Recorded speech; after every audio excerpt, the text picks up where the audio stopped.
So, good afternoon.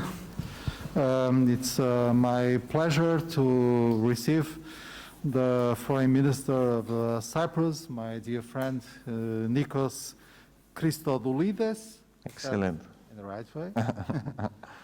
In fact, I learned Greek as a student in the secondary school, but I forgot.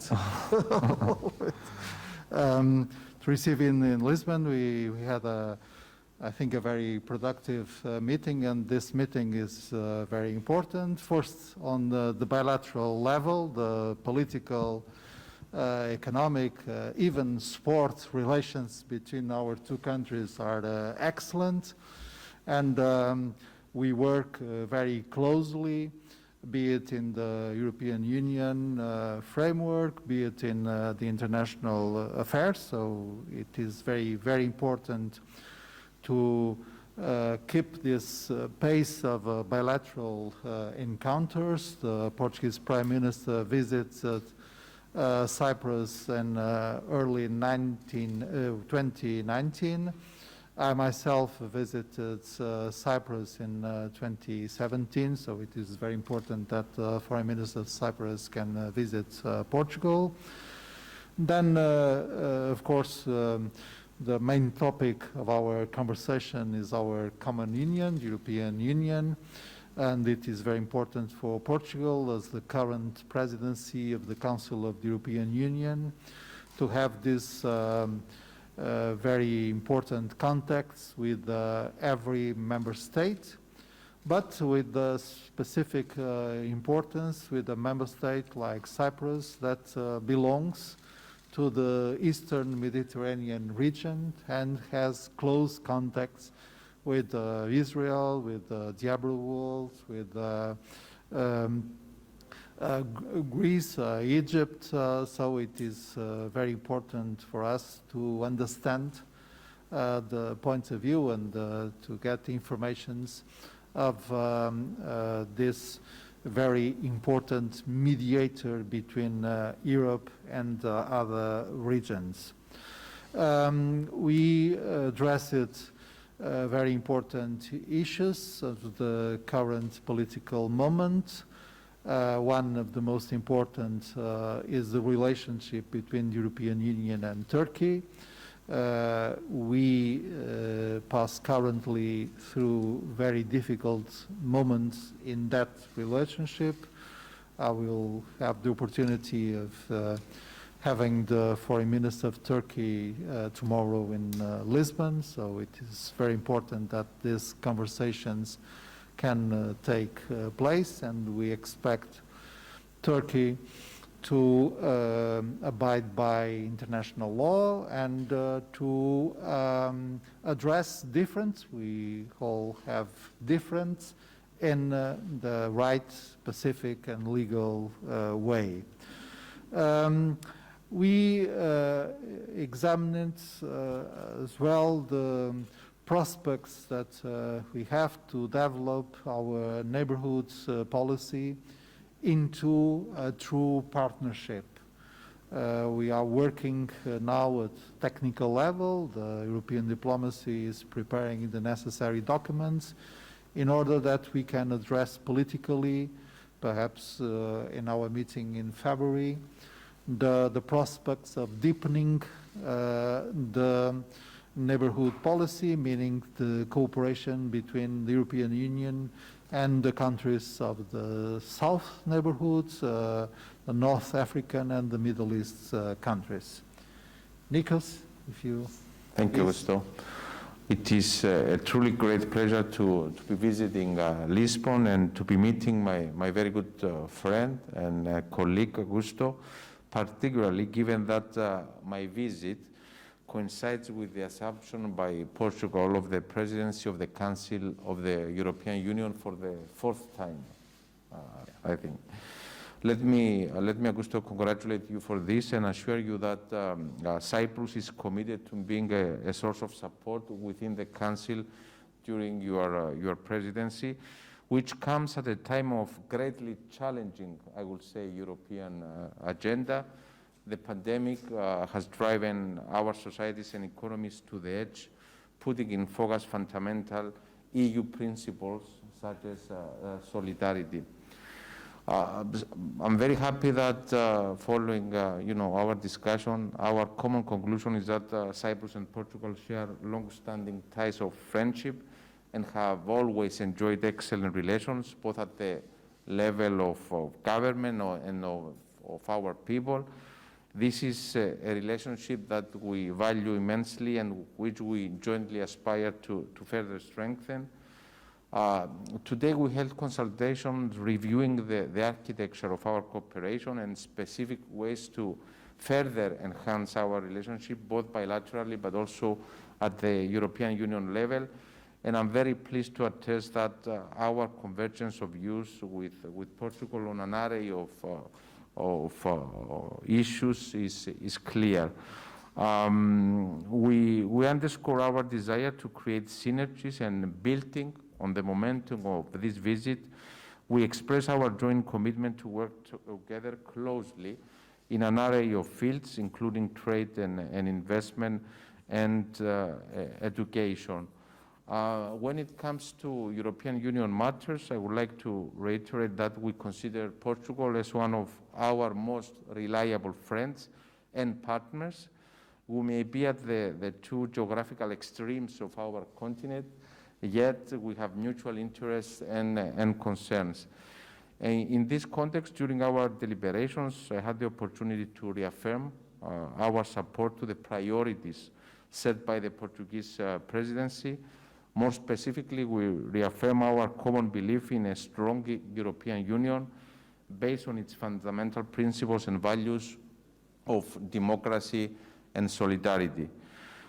We agree on the crucial importance of working closely together with a view to effectively tackling major European challenges, including the management of migratory pressures and the measures we need to adopt, the developments on Brexit deal recently reached, as well as the negotiations concerning the MFF, the multi-annual financial framework. Especially for the MFF, the Portuguese presidency is expected to focus on the completion of the legislative framework, allowing our authorities to complete the programming documents the soonest.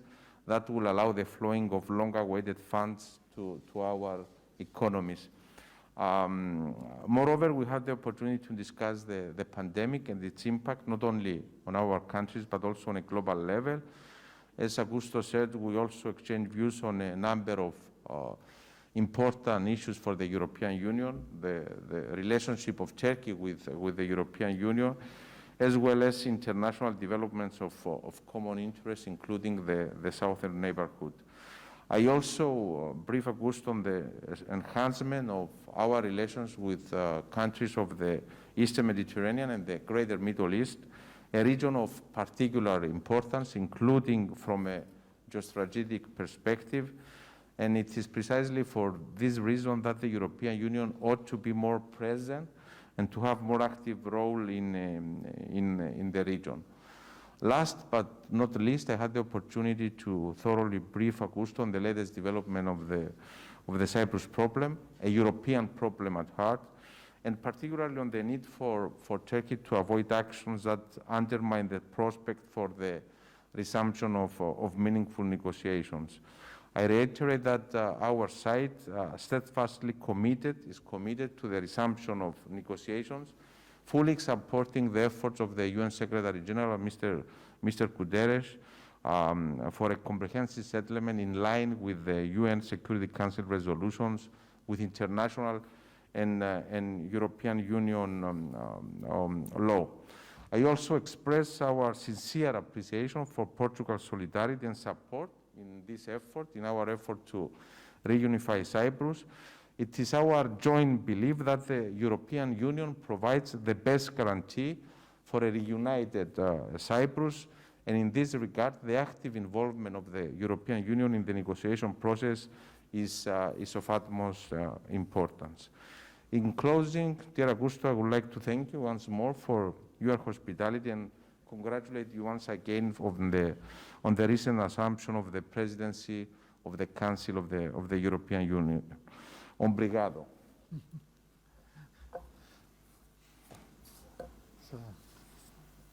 Okay. Please. Thank you. Good afternoon. Beatriz Cel from Agência Lusa.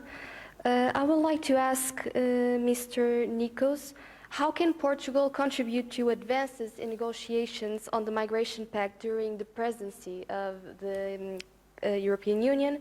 And also ask to Mr. Santos Silva, when will the European Union mission to Mozambique take place due to the violence in Cabo Delgado? Thank you. I'm sure that Portugal, as a Mediterranean country, understands very well the concerns of the frontline states and the problem that we have with migration. What we need as a European Union is a holistic approach, and especially with African countries, and I think there is no better member state of the European Union rather than Portugal that can deal successfully with this issue. But it's important to understand, all member states, that we need a holistic approach in order to successfully tackle the issue of migration. Concerning the mission to Mozambique, we are preparing it at the technical level and between the two diplomacies, the European Union diplomacy and the Mozambican diplomacy. And we are expecting that this political mission can occur, can happen still in this month.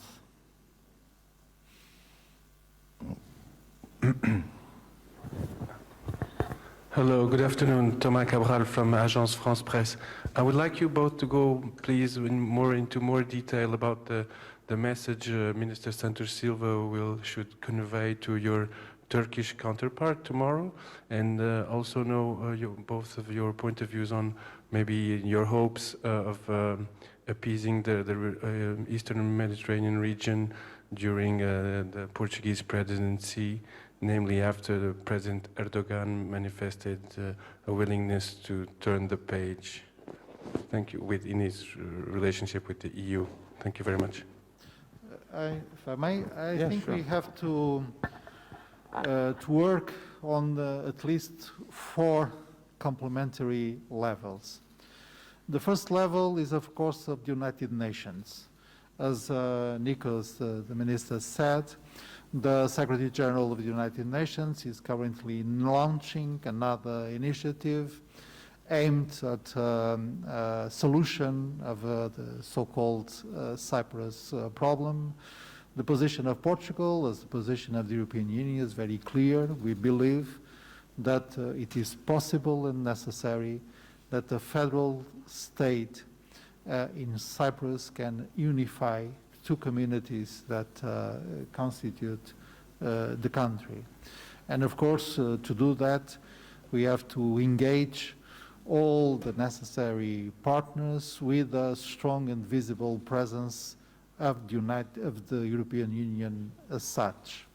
So there are some initiatives that we are taking and we can take at the level of the United Nations. The United Nations is the appropriate framework to address the Cyprus, the unification of Cyprus and its conditions, and also the stability of the Eastern Mediterranean.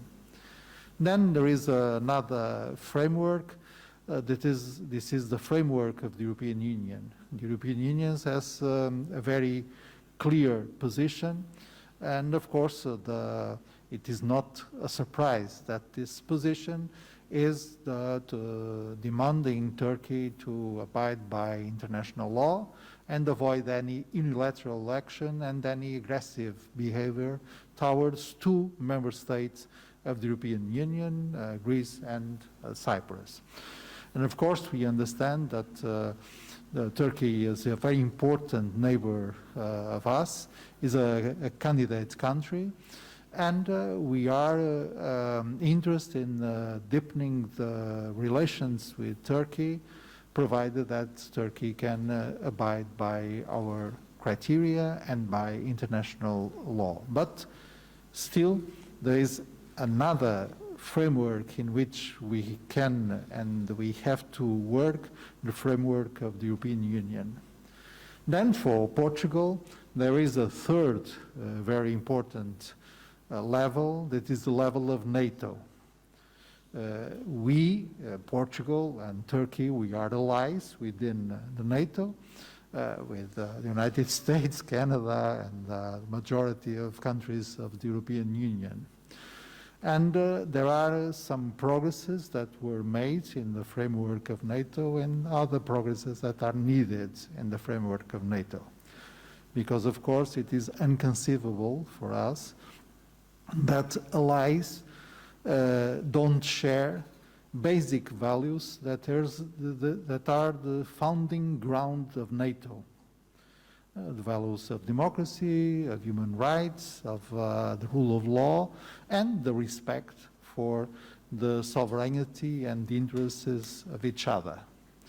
And finally, there is a level that is very important, the level of bilateral relations. The direct contact between countries is not replaceable by any of the other levels. And in this context, it is very important for me, the meeting that I'm going to have tomorrow with the Turkish minister and my good friend, the Turkish foreign minister. And of course, it was very important for me to prepare adequately this meeting. Of course, each meeting has a value in itself. This is the bilateral meeting between Portugal and Cyprus. But this is also a chain, and we have to look at these processes in this complexity and try to get solutions that can only be achieved through a very important and generous commitment of all the interested parties. So I would say that we need to work, and we have now an opportunity to work and the need to work together in order to stabilize the Eastern Mediterranean region, in order to find solutions for still existing problems, and in order to give an horizon of prosperity, peace, security for all of us. I fully agree with Augusto. I'm sure that tomorrow he will convey the common positions of the European Union. There are common positions of the 27 member states of the European Union regarding its action, its illegal actions in the Eastern Mediterranean. What I can say, what I can add is that I cannot think of any other member state of the European Union than Cyprus that wants Turkey-EU relations to proceed. I mean, we cannot change geography. Turkey will always be a neighbor of Cyprus. And of course, we prefer a neighbor that is close to the European Union, that he respects the values and the principles of the European Union. And the Union and all 27 member states, they have expressed their clear position, their clear will for a positive agenda with Turkey, provided that Turkey fulfills its obligations, respects the international law, and avoids gunboat diplomacy. So, thank you very much. Good afternoon. Thank you.